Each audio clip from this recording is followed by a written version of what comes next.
여러분 안녕하십니까? 금요일 아침 뉴스 퍼레이드 황병준입니다.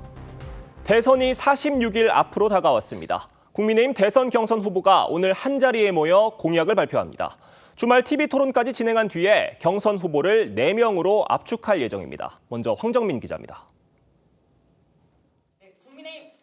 1차 경선에 참여하는 국민의힘 후보 8명이 오늘 오후 2시 강서구 아싸 아트홀에 모여 공약을 발표합니다. 후보들은 대통령 집무실 이전과 개헌 등에 대해 개별 입장을 밝힐 전망입니다. 내일과 모레 이틀 동안은 조별 후보 토론회도 개최합니다. 경선 주자 8명은 어제 처음 한자리에 모여 공정 경쟁을 다짐하고 토론회 조추첨도 진행했습니다. 국민의힘! A조엔 김문수, 안철수, 양양자, 유정복 후보가 편성됐고 나경원, 이철우, 한동훈, 홍준표 후보가 같은 B조에 포함됐습니다. 이제 나라가 하나로 뭉쳐서 정상적인 나라로 만들어야 됩니다. 후보들은 민주당 이재명 후보를 견제하는 발언을 쏟아내며 각오를 다졌습니다. 저는 이재명을 꺾으려고 출마를 했습니다. 국민 여러분과 함께 힘을 합쳐서 반드시 이런 독재를 막아내겠습니다. 깨끗한 안철수가 범죄 혐의자 이재명을 제압하겠습니다. 중도층의 표심을 얻어서 승리하겠습니다. 토론회는 최근 신경전을 벌인 나경원, 한동훈 후보조에서 더 치열할 거란 예상도 나왔습니다. 거리에서 피눈물 흘린 여러분들의 시간이 결코 헛되지 않았음을. 그럼 계엄을 안 막습니까? 우리는 계엄의 바다를 극복해야 이길 수 있습니다. 국민의힘 선관위는 주말 토론회와 국민 여론조사를 거친 뒤 오는 22일 2차 경선 주자 4명을 압축할 예정입니다. TV조선 황정민입니다. 더불어민주당 대선 경선 후보들은 오늘 저녁 첫 TV 토론을 합니다. 이에 앞서 이재명 후보는 대구를 찾아 보수층 표심 잡기에 나서고 김경수, 김동연 두 후보는 공개 일정 없이 TV 토론 준비에 집중한다는 계획입니다. 오현주 기자입니다. 더불어민주당 대선 경선 후보 합동 TV 토론회는 오늘 저녁 8시 30분에 시작됩니다. 토론회는 80분 동안 진행되는데 이재명, 김경수, 김동연 세 후보는 정치와 외교안보, 사회 등 3가지 주제를 두고 치열한 공방을 벌일 예정입니다. 앞서 후보들은 어제 권역별 경선이 열린 충청에서 대통령실 세종 이전 공약으로 유권자 표심 잡기에 안간힘을 쏟았습니다. 당선이 되면 바로 다음 날 세종에서 집무하겠다고 하는 말씀을 드렸고 또 대통령실 대폭 축소해서 함께하도록 하겠습니다. 서울과 세종에 동시 집무실을 마련하고 법적 정비를 통해서 최대한 빠른 시일 내에 행정수도를 이전하는 것이 맞다 이렇게. 대통령실 집무실 세종 이전을 먼저 띄웠던 이재명 후보는 국방과학연구소를 찾아 방산산업 육성 정책을 내놨습니다. 전문 무기 장비 체계 운영자 또는 개발자 뭐 이런 걸로 좀 특화시키면 훌륭한 직업으로 좀 변할 수도 있지 않을까. 오늘은 순회 경선 2번째 지역인 영남권 표심 잡기에 나섭니다. 이 후보는 보수 텃밭으로 꼽히는 대구를 방문해 K 콘텐츠 육성 등 정책 공약을 내놓을 예정입니다. 김경수, 김동연 후보는 공개 일정 없이 TV 토론 준비에 집중할 계획입니다. 이 두 후보는 TV 토론 횟수가 적어 이 후보에게 유리하다며 불만을 드러내왔습니다. TV조선 오현주입니다. 네, 윤석열 전 변호인단 일부와 지지자들이 신당 창당을 예고했던 논란이 일자 돌연 보류했죠. 이들은 윤 전 대통령이 만류해 보류했다고 설명을 했는데 국민의힘에서도 윤 전 대통령 이름을 딴 신당 창당 자체가 부적절하다는 지적이 일었습니다. 이태희 기자의 보도입니다. 윤석열 전 대통령 변호인단 소속인 배희철 변호사가 SNS 대화방에 기자들을 초대한 뒤 윤석열 신당 창당 기자회견을 한다고 예고했습니다. 변호인단은 올 초 탄핵 국면에서 탄핵 반대 단체인 국민변호인단을 만들었고 탄핵 이후에도 윤 전 대통령 지지 입장을 이어왔습니다. 창당 행사에 배 변호사와 김계리 변호사 등 변호인단 5명이 참석한다는 공지도 나왔습니다. 하지만 창당 소식에 논란이 커지자 배 변호사는 공지 5시간 만에 창당을 보류하겠다는 입장을 냈습니다. 배 변호사는 윤 전 대통령이 지금은 힘을 하나로 합쳐야 할 때라며 창당을 만류했다고 설명했습니다. 국민의힘 윤상현 의원도 윤 전 대통령과는 전혀 상관없는 움직임이라고 선을 그었습니다. 사실 대통령 주변에 신당 창당하는 사람 많습니다. 북한 대통령 그런 말씀 배격하십니다. 그래서 그분한테 시간을 드려라. 권영세 비대위원장은 TV조선과의 통화에서 전직 대통령 이름을 딴 정당이 새롭게 만들어지는 건 부적절하다고 지적했습니다. 국민의힘에선 민주당에게만 도움이 될 일이란 반응이 잇따랐습니다. TV조선 이태희입니다.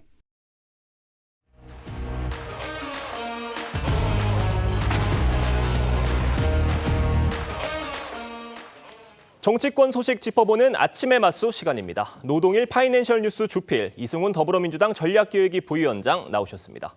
안녕하세요. 안녕하세요. 본격적인 대선 경선 레이스가 시작되면서 국민의힘 주자들은 일제히 이재명 전 대표를 겨냥했습니다. 목소리 들어보겠습니다. 자기 형님을 정신병원에 감금을 시키려고 했던 이런 사람이 대통령이 되면 전 국민을 정신병원에 감금시키려고 할 것입니다. 깨끗한 안철수가 범죄 혐의자 이재명을 제압하겠습니다. 괴물 정권을 막아내고 좋은 나라 만들자는 애국심 우리 모두 하나 아닙니까? 비리와 부도덕과 부패가 만연한 나라로 갈 것이냐, 정의가 강물처럼 흐르는 그런 나라로 갈 것이냐. 이재명 대표를 일제히 겨냥하는 저 정견 발표 전에 조추첨이 있었습니다. 8명의 후보들을 두 개조로 나눠서 4명씩 나눴는데 B조에는 한동훈, 홍준표, 나경원 의원이 들어가면서 이 B조가 좀 더 죽음의 조, 그러니까 좀 더 치열할 거다 이런 예상도 있고요. 지금 A조 같은 경우에는 김문수 전 장관이 들어가면서 김 전 장관에 대한 어떤 맹공이 펼쳐질 거다 이런 관측도 있습니다. 지금 교수님 보시기에는 이번 대선, 이번 토론회 주말 동안 이어지는데 관전 포인트 어떻게 보세요? 아무래도 저 경선을 통해서 국민들이 국민의힘 경선에 얼마나 이제 좀 주목을 할 것인가, 예. 속된 말로 이제 바람이 일어날 것인가 하는 그런 문제죠. 그런데 기본적으로는 너무 지금 기간이 짧아요. 그렇지 않겠습니까? 지금 이제 오늘이 18일이죠. 18, 19, 20일 날 이런 예. 뭐 비전 대회라든지 토론회 열고서 22일 날 지금 4명으로 추린다는 거 아니겠습니까? 네. 불과 사나흘입니다. 그리고 또 29일 날 또 최종 2인으로 선정하고 거기서 과반수가 안 나오면 5월 3일 날 예. 그러니까 불과 한 뭐 보름 사이에 예. 그러니까 기간이 너무 짧다 이런 점이 하나 있는 거고요. 또 한 가지는 이제 치열한 경선이 돼야 되는데 치열하게 되다 보면 결국 또 상대방 서로 흠집내기 네거티브로 흐르는 그런 가능성이 있어서 오히려 경선 흥행에 마이너스가 될 가능성도 있고 또 한 가지 앞에 이제 뭐 다른 여러 가지 말을 했지만 이재명 대표 비판 얘기만 나와서 조금 그렇긴 합니다만 지금 모든 후보들이 이재명 대표와 비교해서 자신이 깨끗하다든가 이런 얘기를 하고 있는데 이재명 대표 비난만으로 현재 불리한 구도를 뒤집어 볼 수가 없죠. 이재명 대표를 비판하면 물론 비판 대상은 이재명 대표지만 결국 그 구도의 주인공은 이재명 대표가 돼버려요. 예. 전 대표죠 이제 후보라고 해야 되겠는데 그런 상황이기 때문에 정말 본인이 훨씬 더 나은 비전을 가지고 국가를 어떻게 운영하겠다. 이런 쪽으로 이제 그걸 피력해야 되는데 그런 것을 모든 국민들이 알게 되기까지는 좀 아까 처음 말씀드린 시간이 너무 부족하다. 이런 점이 조금 뭐 핸디캡이 있지 않은가 싶습니다. 어떤 서로 간의 네거티브보다도 또 어떤 자신만의 비전을 제시하는 그런 TV 토론이 되어야 될 것 같다, 또 경선이 되어야 될 것 같다 이런 말씀이신데 보시기에 어떻습니까? 그러니까 결국 지금 A조, B조는 일단 나뉜 상황인데 B조의 면면을 보면은 또 한동훈, 나경원 이렇게 두 분이 들어가 계신단 말이에요. 그 두 분은 지난 대선 총선 당대표 경선 과정에서도 굉장히 신경전이 있었던 두 사람이어서 이번에도 그런 지금 신경전이 있을 것이다 이런 관측도 있더라고요. 어떻습니까? 뭐 이들을 죽음의 조라고 하잖아요. 근데 저는 죽음의 조가 아닌 것 같아요. 이 조에 들어가지 않는 분들이 죽을 것 같아요. 그만큼 그나마 지금 관심이 멀어져 있는 국민의힘 경선에서 관심을 가질 것 같고요. 김문수, 안철수 후보조는 별로 관심 없이 그냥 끝나버릴 것 같은 그런 느낌이 들고요.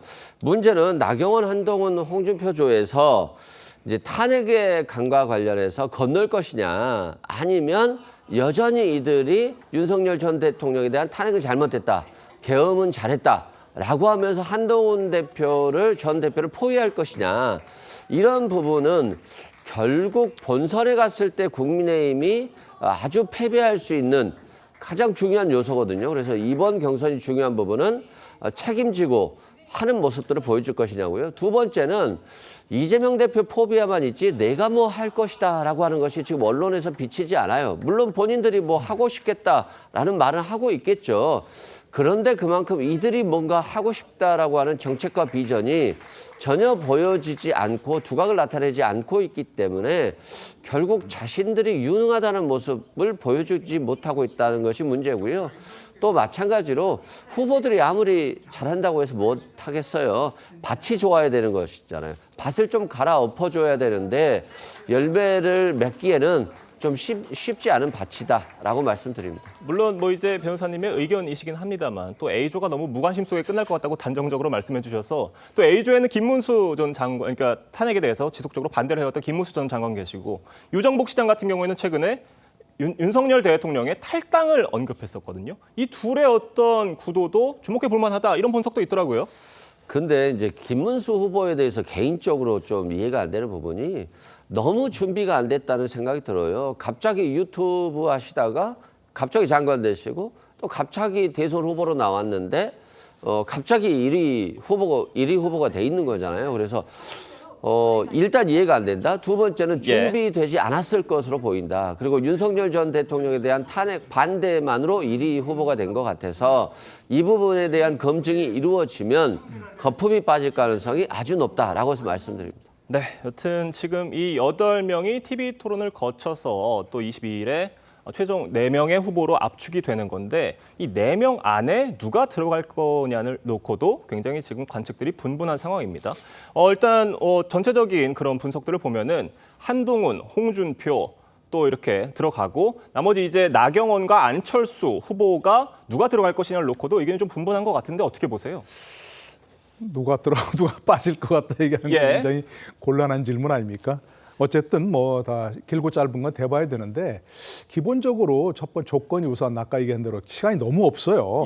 보통의 대선 같은 경우는 거의 1년 전부터 본인의 이름을 알리면서 많이 왔다 갔다 하는 그런 정책 발표도 하고 자신을 알리는 기회가 있는데 이번엔 너무 짧고 첫 번째로 두 번째는 또 다 여론조사를 결론낸단 말입니다.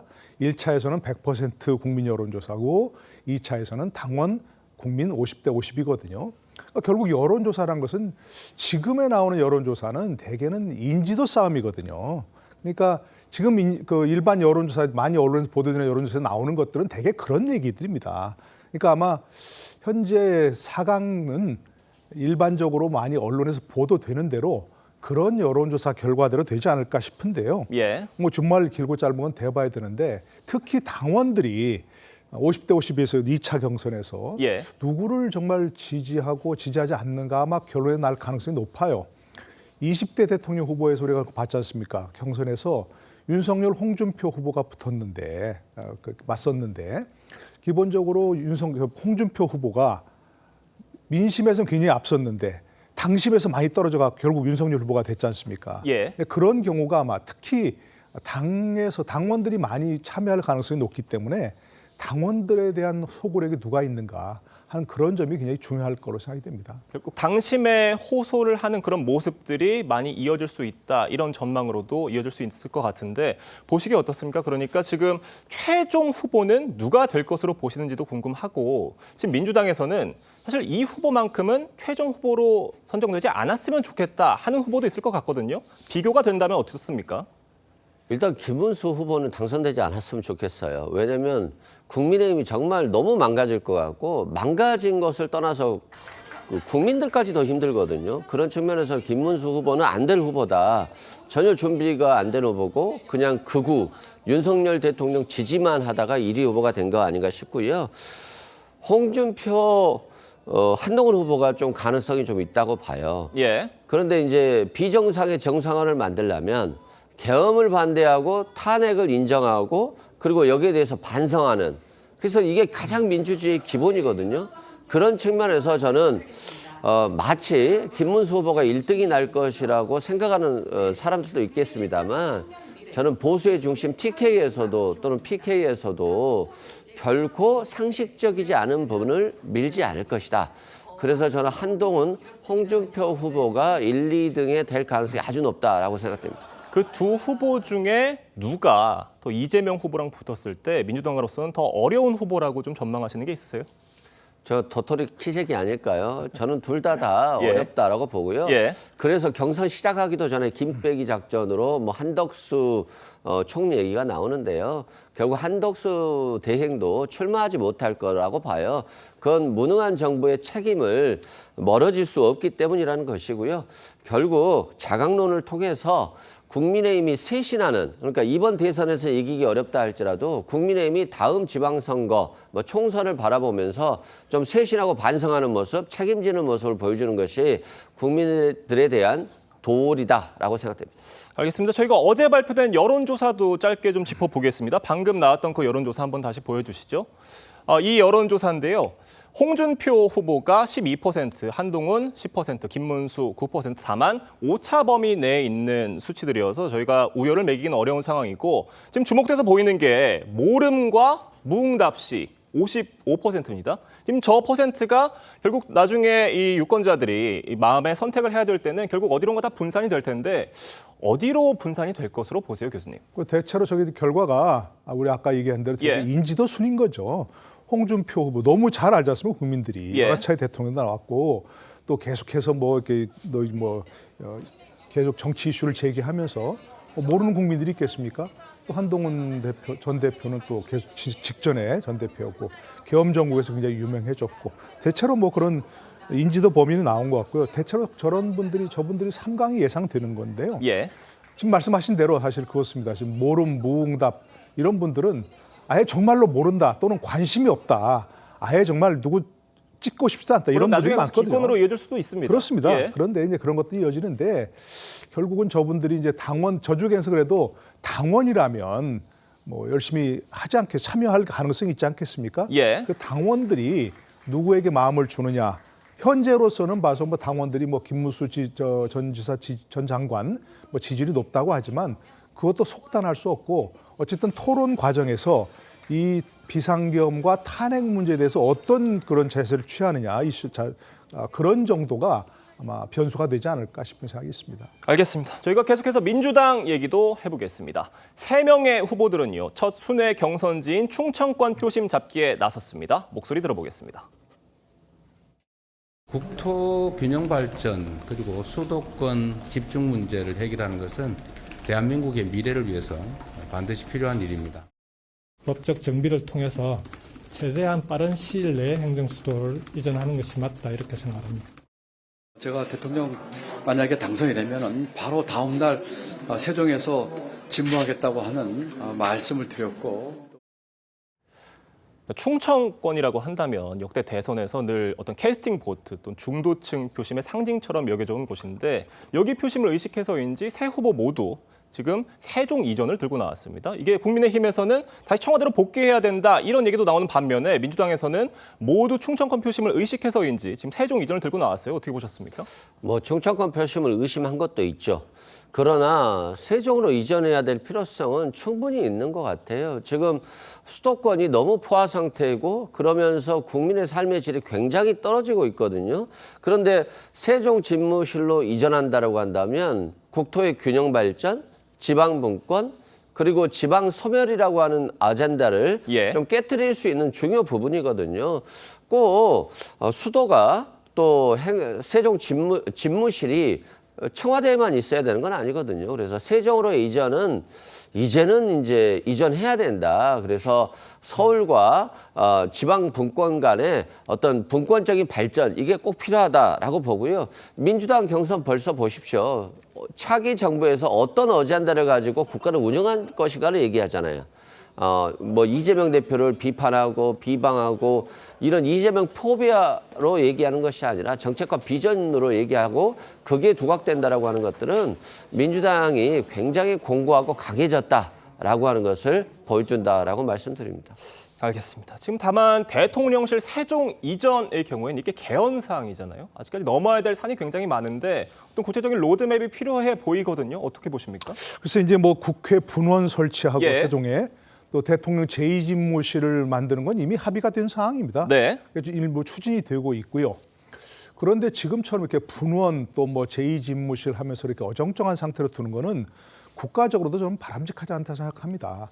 뭐 그것이 뭐 얼마나 좋은지는 잘 모르겠습니다만 예. 지금 다 말하지 않습니까? 세종에서 서울 간다고 하고 세종에도 없고 서울에도 없는 뭐 그런 공무원들이 많다는 거 아니겠습니까? 그 장관들은 또 국무회의가 열리면 서울로 왔다 갔다 해야 되는 것이고 그 얼마나 낭비입니까? 이런 낭비 요인은 어쨌든 당을 막론하고 빨리 좀 기본적으로 제거를 해야 되는 것이고요. 글쎄 이제 뭐 대통령과 국회가 완전히 이전하면 그것이 수도 이전이다 그래가지고 한때 예. 뭐 관습헌법 위반이다 그래서 헌재가 그걸 위헌이라고 한 적이 있는데 저는 그걸 지금이라 다시 만약에 뭐 헌재에 간다면 큰 문제 없이 여야 합의가 완전히 된다면 뭐 합의가 돼서 그 헌재 혹시 누구라도 이제 뭐 헌법소원이라도 한다면 저는 문제 없을 거라고 생각이 되고요. 기본적으로 너무나 많은 경험을 했기 때문에 이것이 현재 야기하는 국정 혼란이라든지 낭비가 너무 심하다.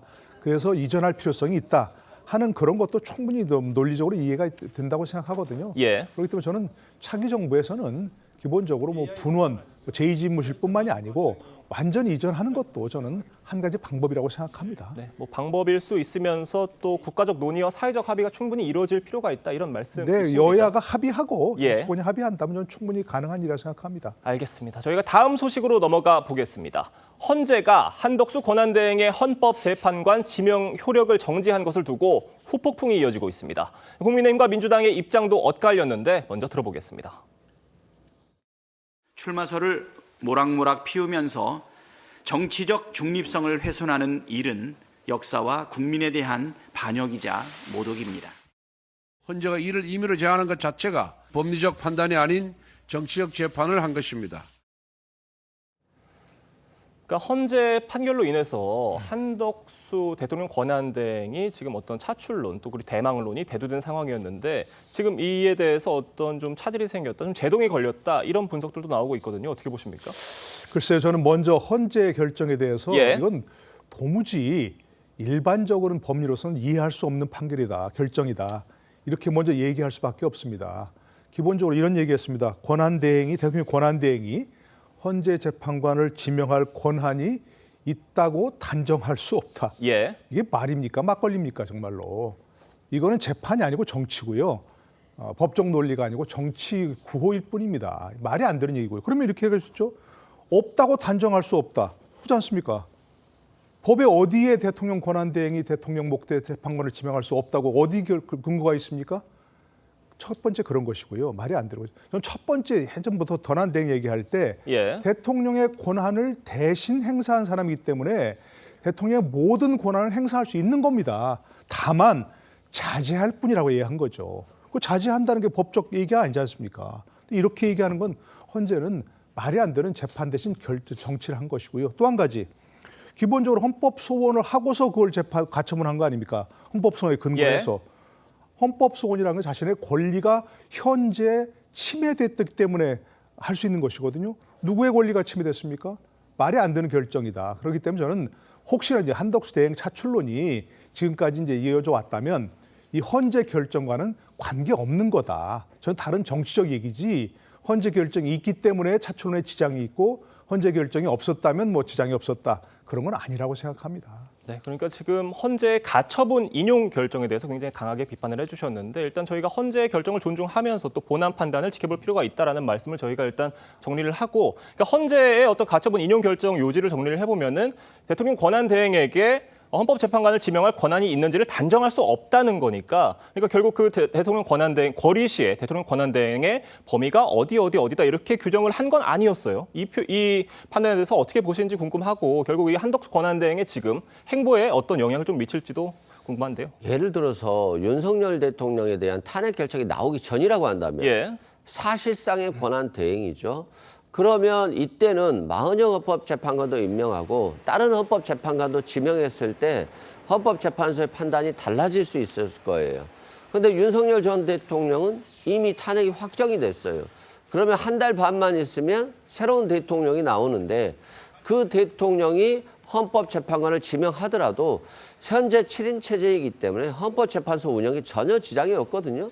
그럼에도 불구하고 윤석열 전 대통령, 파면된 대통령의 친구, 법률 집사라고 불리는 이완규 법제처장을 지명했단 말입니다. 이건 누가 봐도 윤석열 전 대통령이 지명했구나 라고 판단할 것이에요. 국민들도 마찬가지고 헌법재판관들도 마찬가지고요. 예. 그렇기 때문에 당연히 이건 긴급한 소원의 우려가 있다. 나중에 본안에서 권한대행에게 헌법재판관을 임명할 권한이 없다고 판단하더라도 이미 임명해버리면 뭐 재심할 수도 없고 애매한 부분이 있어요. 그래서 긴급성의 관점에서 가처분을 인용한 것이다 라고 말씀드리고 한덕수 대행이 당연히 임명을 하면 안 됐죠. 마찬가지로 한덕수 대행에게 이런 판결이 나온 것 자체는 일단 부정적인 요소잖아요.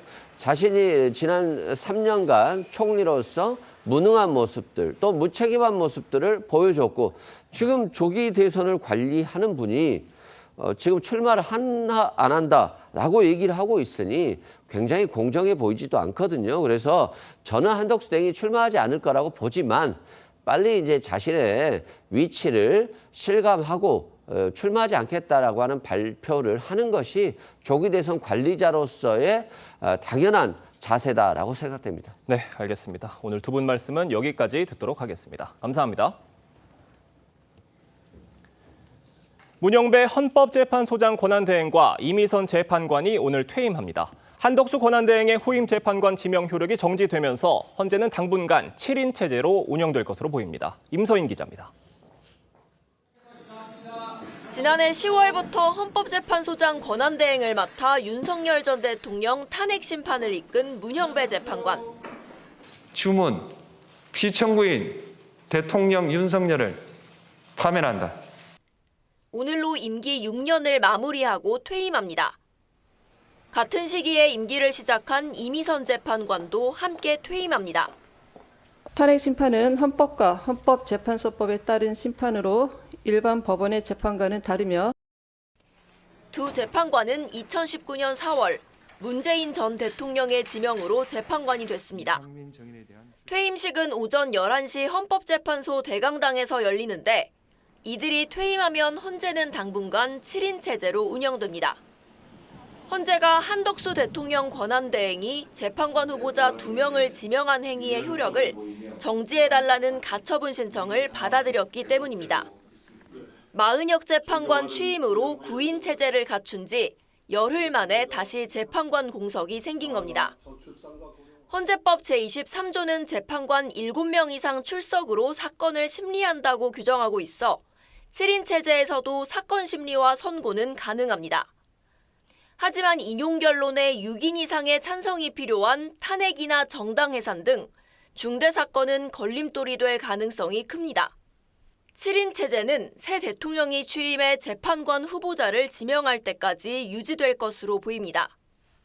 후임 헌재소장 권한대행은 재판관 회의를 거쳐 선임 재판관인 김형두 재판관이 맡게 될 예정입니다.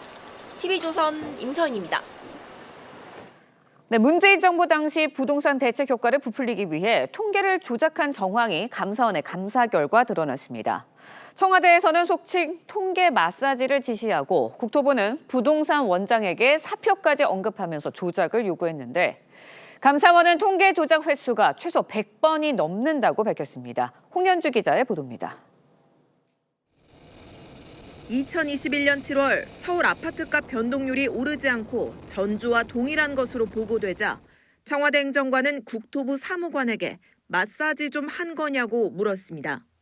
사무관은 앞으로도 지금과 비슷한 수준으로 유지될 것이라며 추가 조작을 시사했는데 당시 청와대에 통계를 임의로 조정할 수 있다는 잘못된 인식이 공유됐다고 감사원은 지적했습니다.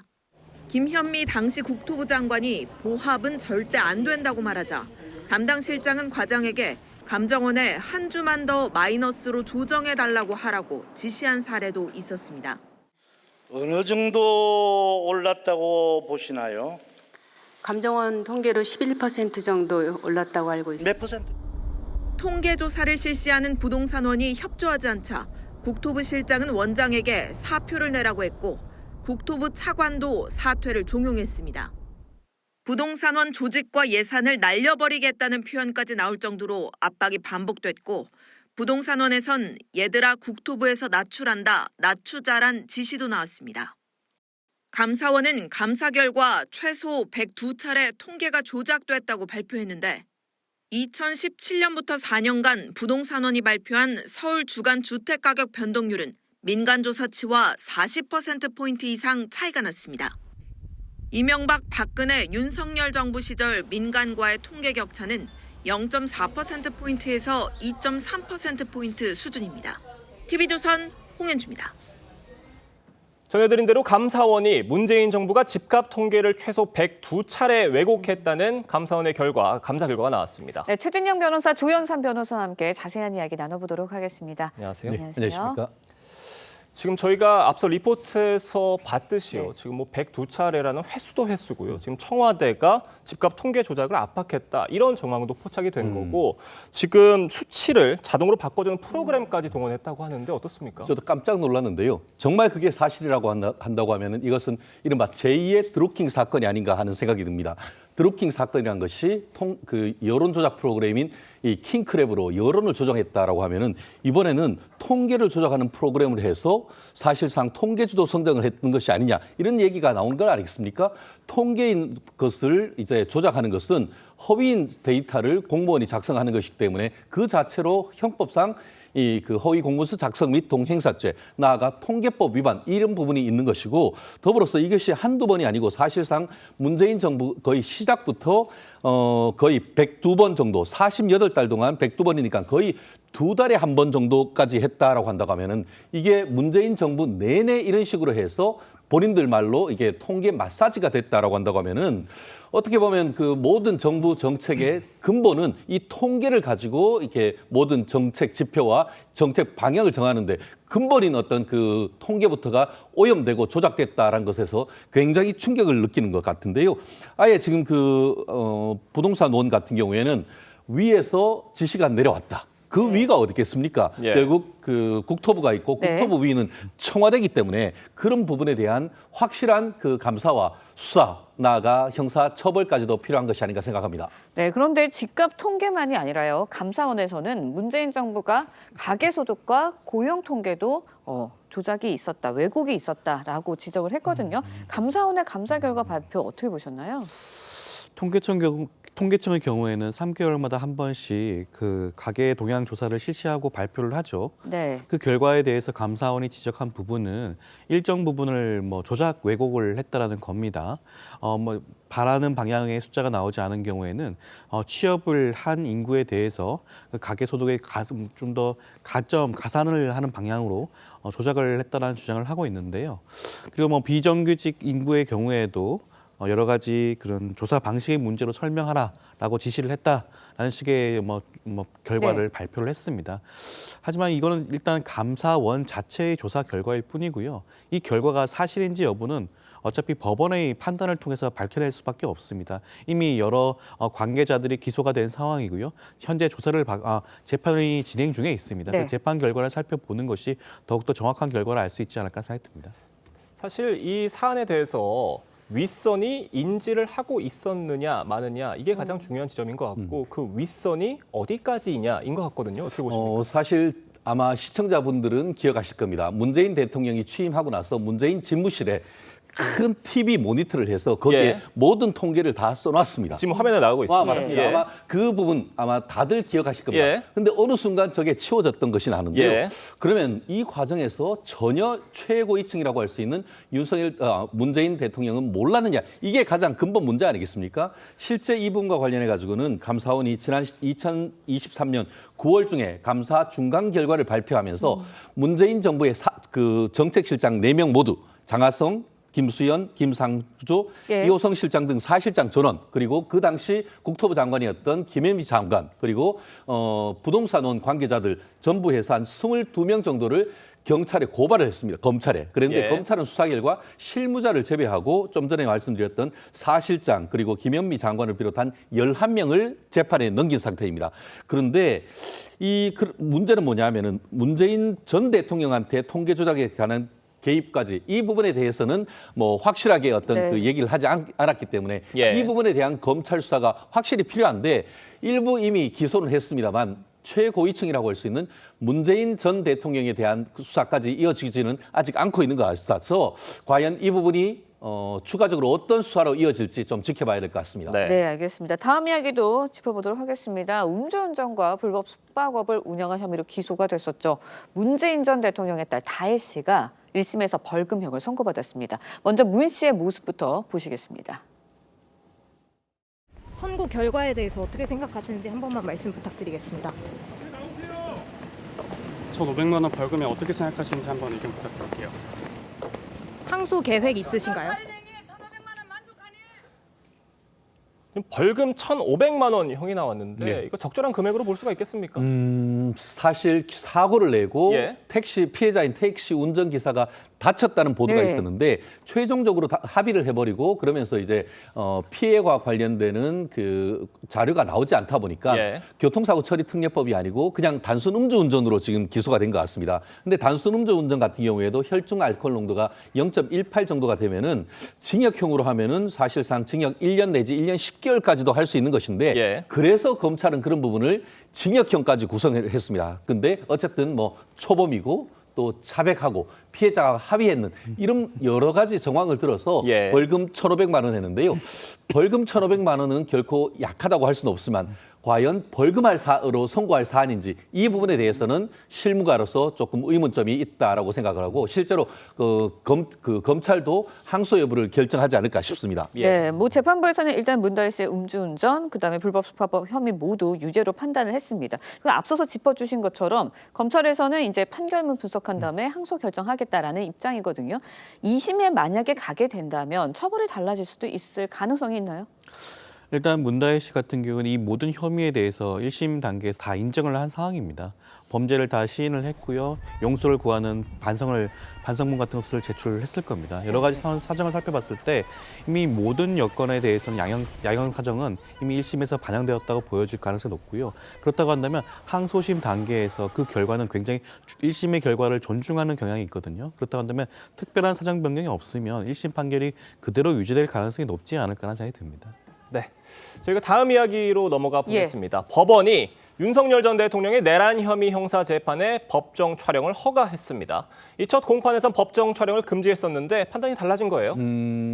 기본적으로 뭐 크게 달라졌다기보다는 지금 예. 그 법원의 재판 그 어떤 설명을 보면은 윤 대통령 측 특히 이제 경호처 같은 경우에는 경호의 필요성이 있기 때문에 사진 촬영이라든가 지하로 들어가는 그 부분에 대해서는 좀 요청을 하니까 그거는 오케이인데 예. 그거에 대해서 언론사 측이 좀 이런 그 신청을 신청이 좀 요청하는 것이 늦었다는 너무 정황이 늦어버렸죠. 있었습니다. 예. 그러면서 재판부에서는 만약에 새로 신청하면은 그에 대해서 판단을 하겠다라고 했는데 아마 실질적으로 그 기자단에서 요청을 했고 재판부에서 여러 가지 사정을 고려해 본 결과 윤 전 대통령의 무죄 추정 원칙과 이 국민의 알 권리 이런 부분을 종합적으로 고려했을 때 알 권리 보호 차원에서 공개하는 것이 맞다라고 결정한 것 같습니다. 네, 일단 뭐 촬영, 비디오, 사진 모두 허용이 되고 공판 시작 전에 촬영을 하게 하는데 생중계는 아니에요.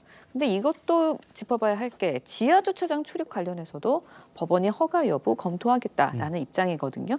어떻게 보세요? 특혜 논란이 계속 있는 거에 대해서. 전 당연히 그 법원에서 지하 주차장 이용을 불러야 한다는 생각이 듭니다. 지금까지 그 어떤 피고인도 그와 같은 동선을 짠 경우가 없었거든요. 이전에 불구속 상태에서 재판을 받았던 전직 대통령 이명박 전 대통령의 경우에도 도보로 걸어서 법정에 들어갔습니다. 그런 모습을 국민들도 함께 볼 수 있는 그런 알 권리가 있는 부분이거든요. 그럼에도 불구하고 계속해서 이러한 조치를 고집을 한다면 그것 자체가 계속해서 특혜 시비에 휩싸이지 않을까 생각이 듭니다. 네, 알겠습니다. 오늘 두 분 말씀은 여기까지 듣도록 하겠습니다. 감사합니다. 고맙습니다. 보조 배터리를 항공기에 반입할 때 앞으로는 비닐팩에 넣어 본인이 직접 소지해야 합니다. 올해 초 에어부산 여객기 화재 원인이 기내 수화물칸의 보조 배터리로 판명되면서 규정이 강화된 건데 실제 효과가 얼마나 있을지 노도일 기자가 실험 현장 직접 다녀왔습니다. 완전 충전된 보조 배터리를 일반 비닐팩에 넣고 계속 충전해봤습니다. 배터리 내부 온도가 점점 오르더니 내부 온도는 현재 450도를 달리고 있습니다. 얼마 지나지 않아 펑소리와 함께 불이 활활 타오릅니다.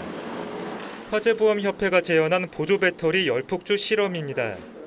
지난 1월 에어부산 여객기 화재 이후 보조 배터리를 비닐팩에 넣어 소지하도록 규정이 강화됐지만 화재에는 무방비인 겁니다. 비닐백 내에서 화재가 발생했을 때는 주위 가연물로 확산되는 것에 대해서는 효과가 좀 미미했다라고 보이고요. 이번에는 금속함과 내열 비닐팩에 넣어 실험해봤습니다. 역시 배터리가 폭발하며 불이 났지만 주변으로 크게 번지진 않았습니다. 일반 비닐팩을 대체할 수 있지만 아직 보조 배터리용으로 공식 인증된 제품이 국내에 없습니다. 보호함에 대한 기준을 정부에서 제정을 해줘서 그 기준에 맞게 그 보호함을 제작할 수 있도록. 보조 배터리를 기내에 들고 탈 땐 충전을 덜 하는 것도 방법입니다. 같은 압력을 가했을 때 이렇게 충전율이 낮은 보조 배터리는 멀쩡했지만 완충된 보조 배터리는 새까맣게 타들어갔습니다. 전문가들은 보조 배터리를 충전하고 잠들면 과충전될 수 있는 만큼 주의해야 한다고 조언했습니다. TV조선 노도일입니다.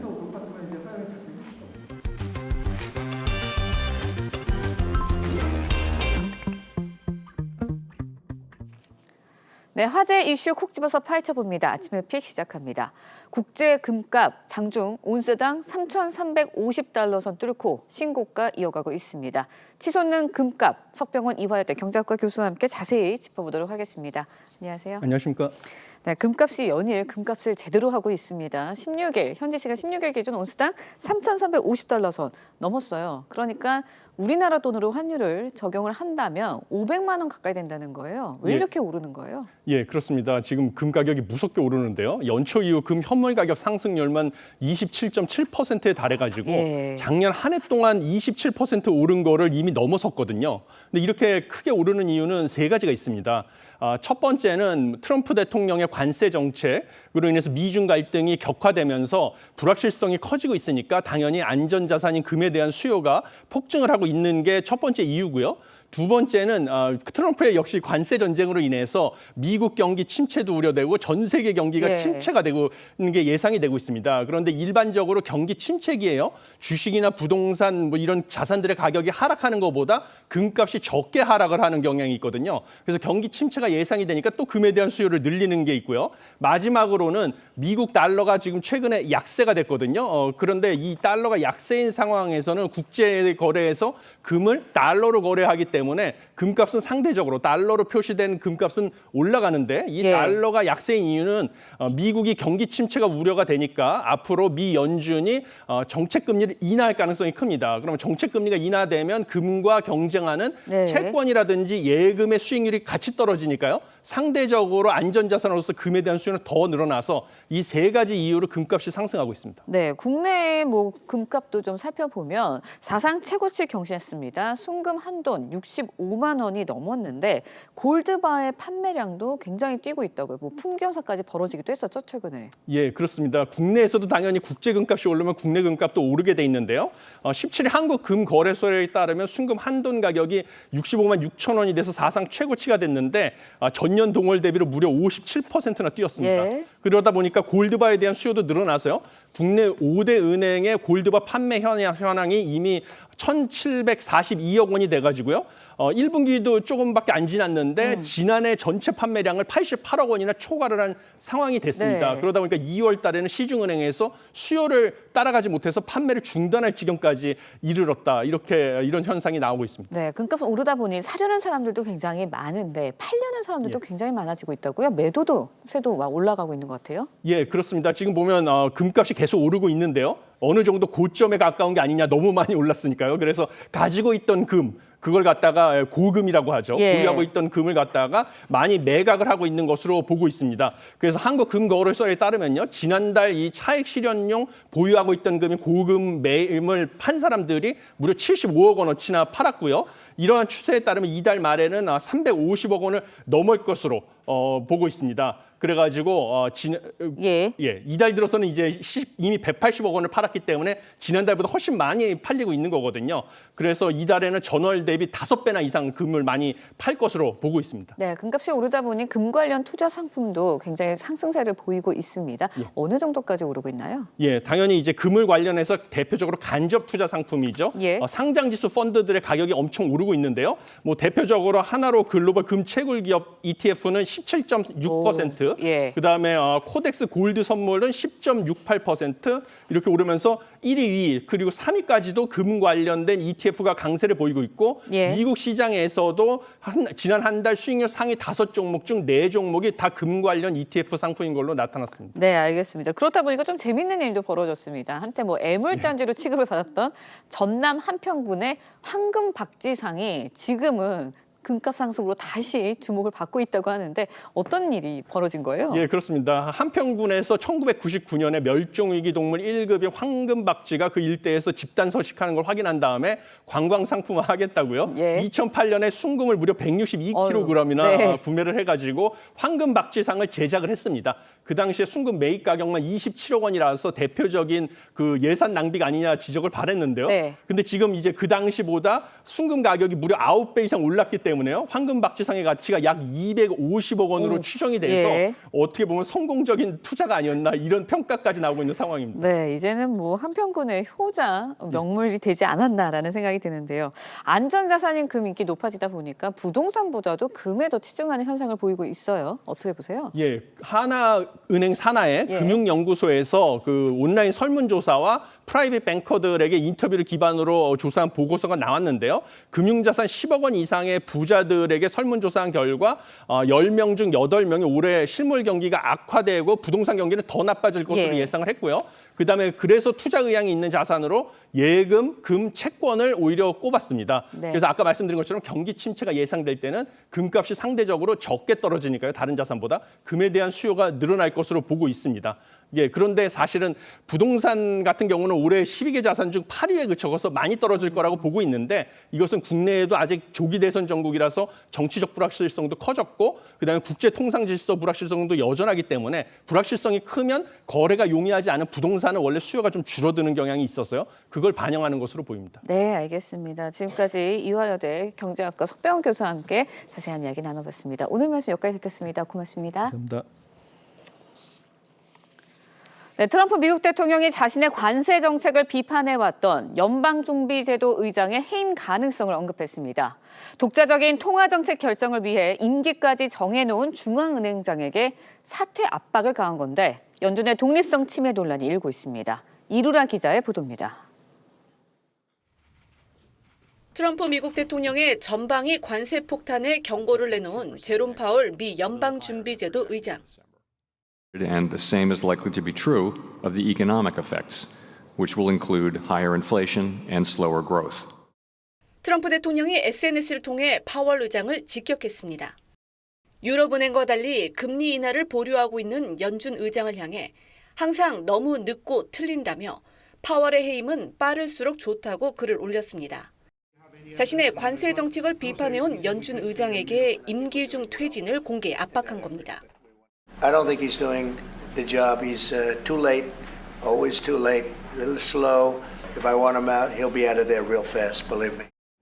현지 언론은 트럼프 발언이 단순 정책 차이를 넘어 시장 안정성을 해치는 일이라고 지적했습니다. 대통령이 연준 의장을 해임시킬 수 있는지에 대한 법적 근거도 선례도 없는 상황이어서 중앙은행 독립성을 훼손하고 있다는 우려도 나옵니다. 파월 의장은 연준 독립성은 법률에 의해 보장돼 있다며 책무를 독립적으로 수행할 것이라고 반박했습니다. 트럼프는 1기 행정부 때도 자신이 임명한 파월 의장이 당시 경기 부양 정책에 맞춰 금리 인하를 하지 않는다며 각을 세운 바 있습니다. TV조선 이루라입니다. 네, 렌즈에 담긴 그 순간 그 의미를 짚어보는 시간이죠. 사진 기자가 선택한 아침의 한 장입니다. 오늘은 조선일보 사진부 오종찬 기자와 함께합니다. 안녕하세요. 오늘 아침에 볼 사진 어떤 건가요? 네, 조선시대 지어진 대전의 유명한 서당 남간정사의 연못에 벚꽃이 흐르고 있는 장면입니다. 요즘 날씨가 참 변화무쌍하죠. 봄도 이제 끝나가는데요. 봄의 끝자락의 풍경들 사진으로 만나보시죠. 저속 셔터를 사용해서 연못에 떨어진 꽃잎의 흐름을 담아낸 사진입니다. 전북 순창의 한 산책로에는 꽃잔디, 튤립, 수선화 등이 동시에 피었습니다. 부산 강서구 대저생태공원에는 노란 유채꽃이 만개를 냈고요.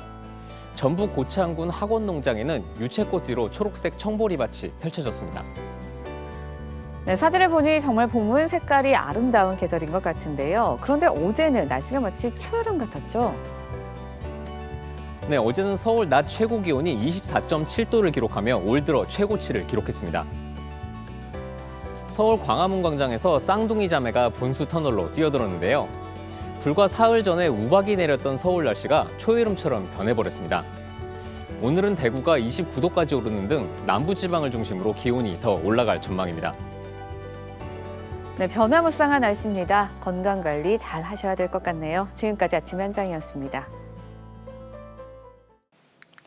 오늘도 기온이 크게 오르겠습니다. 서울의 한낮 기온 22도, 대전은 27도까지 오르겠는데요. 특히 대구와 경주는 29도까지 오르며 초여름처럼 덥겠습니다. 국외 미세먼지가 유입되면서 오후부터 중서부 지역을 중심으로 초미세먼지 농도 나쁨 단계 보이겠습니다. 동쪽 지방에는 황사가 유입되면서 공기가 탁하겠습니다. 오늘 해안가와 산지에서는 바람이 강하게 불겠습니다. 오전까지 서해안과 남해안에서는 짙은 안개가 끼겠습니다. 주말인 내일은 전국에 비 소식 들어있습니다. 오전에 경기 북부와 강원 북부를 시작으로 밤에는 전국으로 확대되겠는데요. 비가 내리는 동안 돌풍과 벼락을 동반해 요란하게 내리겠습니다. 다음 주 화요일에도 전국에 비가 내리겠습니다. 비가 내리며 기온은 평년보다 낮아지겠습니다. 오늘의 날씨 이나일입니다. 이상으로 금요일 뉴스 퍼레이드 마칩니다. 네, 저희는 다음 주 월요일 아침 7시 30분에 다시 찾아뵙겠습니다. 시청해주신 여러분 고맙습니다.